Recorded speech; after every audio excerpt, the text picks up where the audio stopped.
DB live के Chhattisgarh live में आपका स्वागत है। छत्तीसगढ़ की तमाम खबरों के साथ मैं हाजिर हूं लीना।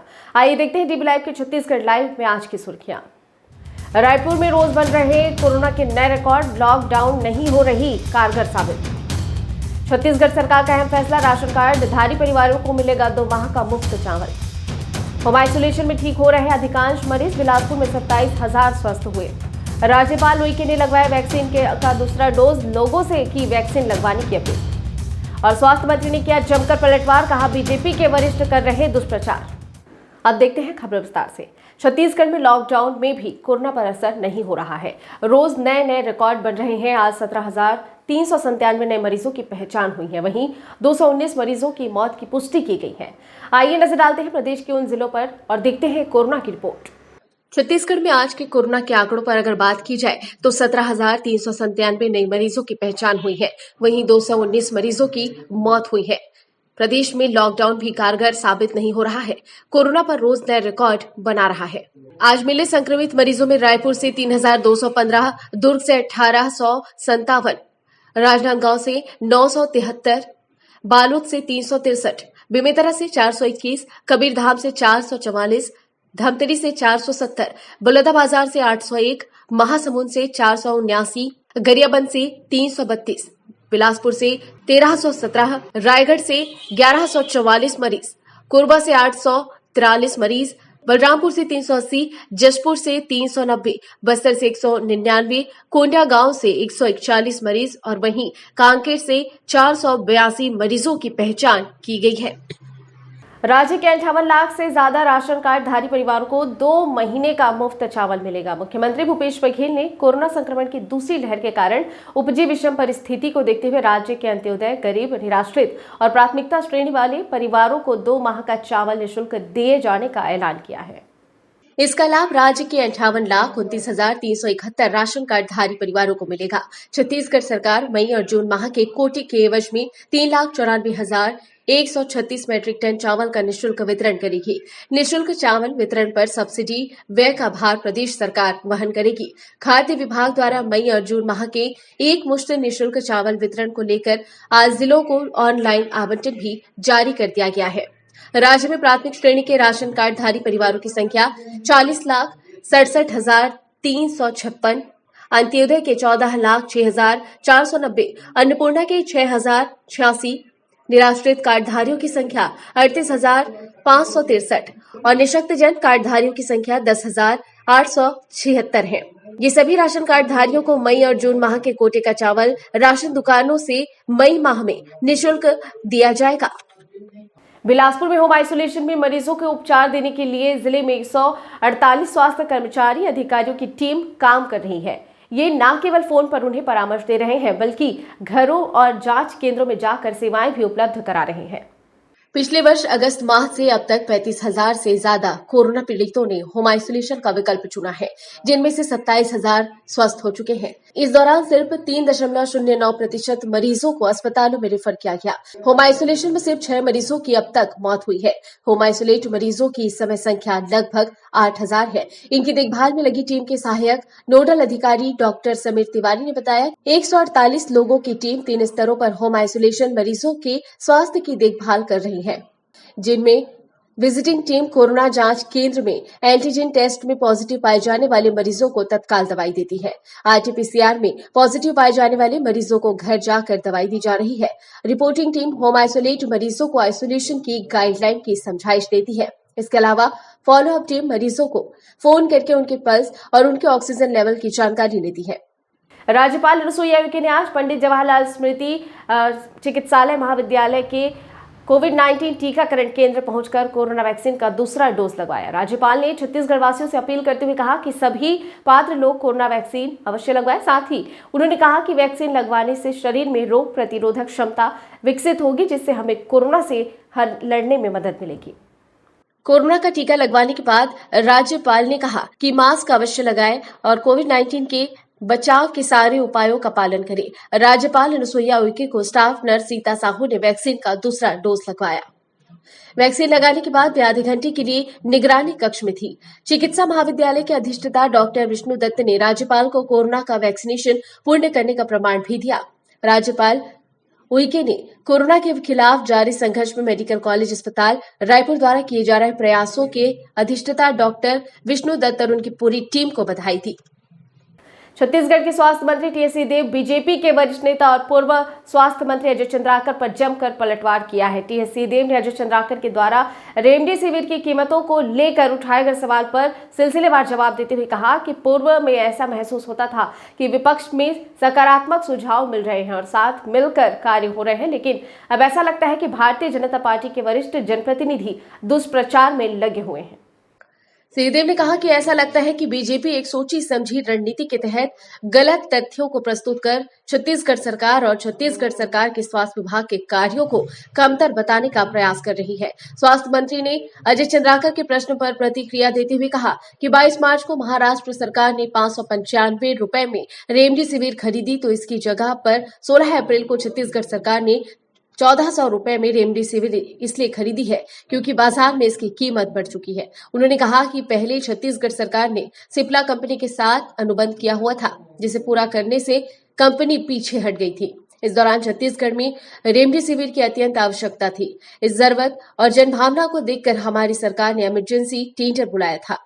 टीएस सिंहदेव ने कहा कि रेमडेसिविर की खरीदी के लिए अन्य राज्यों की कीमत और केंद्र सरकार द्वारा जारी किए गए दिशा निर्देशों को सामने रखा गया।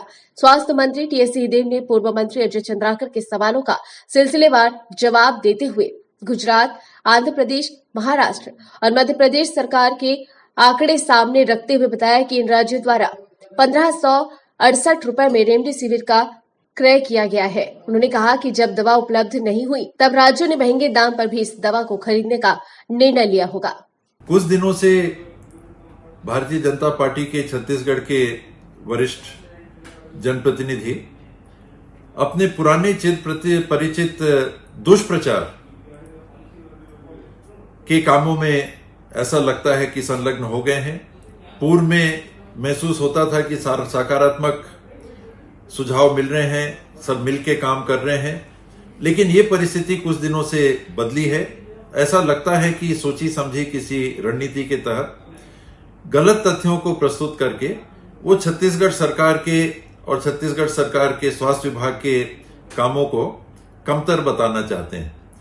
प्रदेश की सबसे युवा विधायक और संसदीय सचिव शकुंतला साहू फिर एक बार सोशल मीडिया में लिखी अपनी बातों की वजह से विवादों में घिर गई हैं। इस बार विधायक ने देश के प्रधानमंत्री नरेंद्र मोदी को लेकर किए गए विवादित ट्वीट की वजह से चर्चा में है। उन्होंने अपने ट्विटर पर पीएम पर तंज कसते हुए गुजराती समाज को ही निशाने पर ले लिया।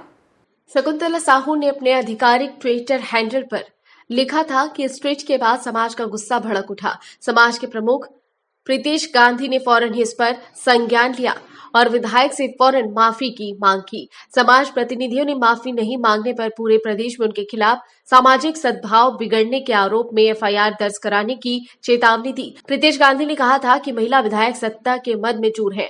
वो प्रदेश के भीतर जातिवाद और नफरत की राजनीति कर रही हैं। हालांकि विवाद बढ़ता देख शकुंतला साहू ने ट्विटर पर माफीनामा लिखा और गुजराती समाज से माफी मांग ली। उन्होंने बताया कि उनके ट्वीट का मकसद किसी की भावनाओं को ठेस पहुंचाना नहीं था। भाजपा ने पूछा, क्या महात्मा गांधी, सरदार पटेल ने भी देश बेच दिया था? इस पूरी विवाद पर अब जमकर राजनीति हो रही है। मौके को लपकते हुए भाजपा के देवजी भाई पटेल ने भी शकुंतला साहू पर करारा हमला किया और पूछा कि गुजरातियों को देश बेचने वाला बताया जा रहा है, जबकि गुजराती समाज देश के सबसे सभ्य समाज में से एक है। बीजापुर में नक्सलियों ने डीआरजी जवान एसआई मुरली ताती का अपहरण किया था। शनिवार सुबह जंगलों में जवान की लाश मिली है। हत्या करने वाले नक्सली संगठन पश्चिम बस्तर डिविजनल कमेटी के बॉडी के साथ पर्चा जारी कर बताया कि उन्होंने जवान को किस वजह से मारा। बता दें कि कुछ दिनों पहले भी एक जवान राकेश्वर सिंह मनहास का अपहरण हुआ था, लेकिन उन्हें कुछ दिनों बाद ही छोड़ दिया गया था। बुधवार को जवान के अपहरण के बाद से ही उनकी पत्नी मीनू ताती अपने 3 बच्चों के साथ पालनार गांव में डटी हुई थी। उन्हें उम्मीद थी कि नक्सली उनके पति को जीवित रिहा कर देंगे, लेकिन नक्सलियों ने जवान को मारने के बाद रिहा किया।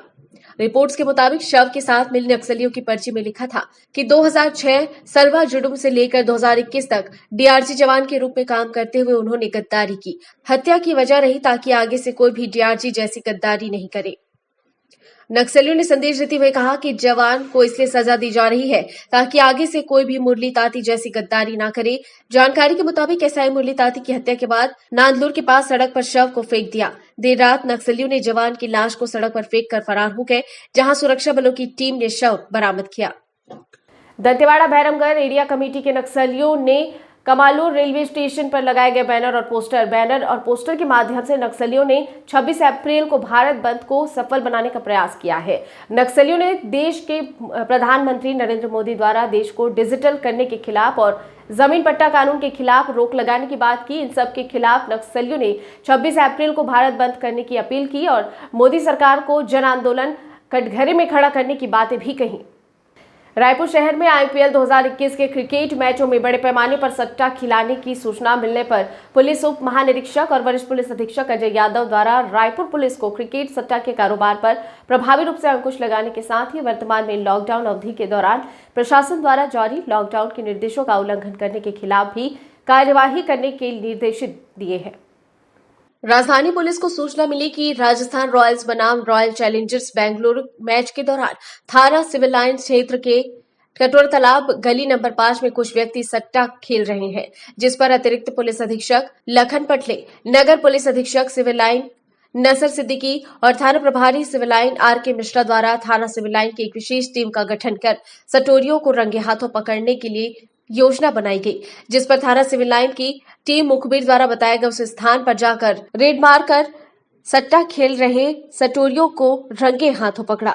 पूछताछ में सटोरियों ने अपना नाम निर्मल पंजानी, अंशुल जैन, प्रशांत शर्मा और विशाल खंडेलवाल होना बताया है। सटोरियों द्वारा लाइन लेकर क्रिकेट सट्टा का संचालन करना स्वीकार किया, जिस पर टीम द्वारा सटोरियों को गिरफ्तार कर उनके कब्जे से 4 मोबाइल फोन, 3 लाख नकदी और लाखों की सट्टा पट्टी का हिसाब जब्त कर उनके खिलाफ कार्रवाई की गई। और अंत में देखते हैं मध्य प्रदेश की खबर। मध्य प्रदेश में बढ़ते कोरोना संक्रमण के बीच मध्य प्रदेश में रेमडेसिविर इंजेक्शन को लेकर प्रेमी प्रेमिका की अजब प्रेम कहानी सामने आई है। दरअसल भोपाल के जेके अस्पताल की नर्स कोरोना मरीजों को नॉर्मल इंजेक्शन लगाकर रेमडेसिविर चुरा लेती थी और अपने प्रेमी के जरिए उसे ब्लैक में बिकवाती थी। इंजेक्शन की कालाबाजारी को लेकर जब कोलर पुलिस ने एक युवक को दबोचा तो इस अजब प्रेम की गजब कहानी का सच सामने आया।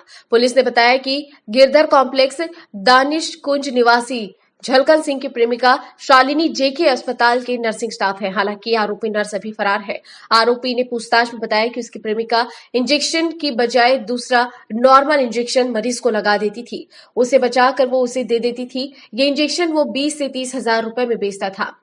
आरोपी ने बताया कि उसने जेके अस्पताल के ही डॉक्टर शुभम पटेरिया को भी 13,000 रुपए में इंजेक्शन बेचा है। इसका पेमेंट उसको ऑनलाइन किया गया था।